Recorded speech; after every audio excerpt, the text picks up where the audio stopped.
वास्तव में सुनावेश दिन श्रीगुंडीचा दिन जी लोक आसती रथ टाणवाई सी संख्या प्रतिवर्ष बढ़ी बढ़ी चली से तुलन में जी लोक गुंडीचा दिन रथ टाणा आसती तार पाखापाखि 2 गुण लोक आसती सुनावेश भगवान को दर्शन करने तेणुक अत्यंत सुरक्षित भाव में सतर्कतार सहित चेष्टा चली जमीती सुनावेश सफलतार सहित हो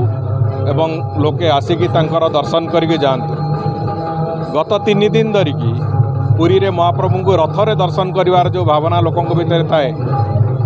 रथे तु वामनं दृष्टा पुनर्जन्म न लभ्यते से आशा आकांक्षा नहीं कि भगवान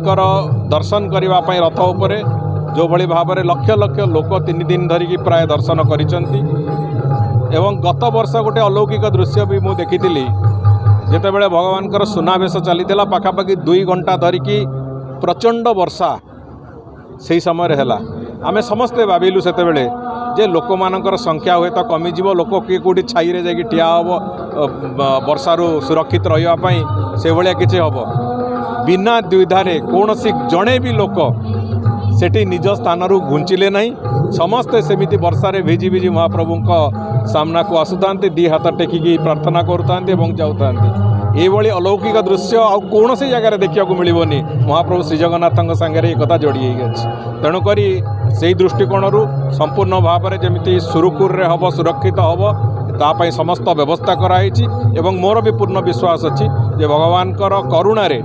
आशीर्वाद रे संपूर्ण रथयात्रा भल भाव सुरुखुर एवं सुरक्षित भाव में हम।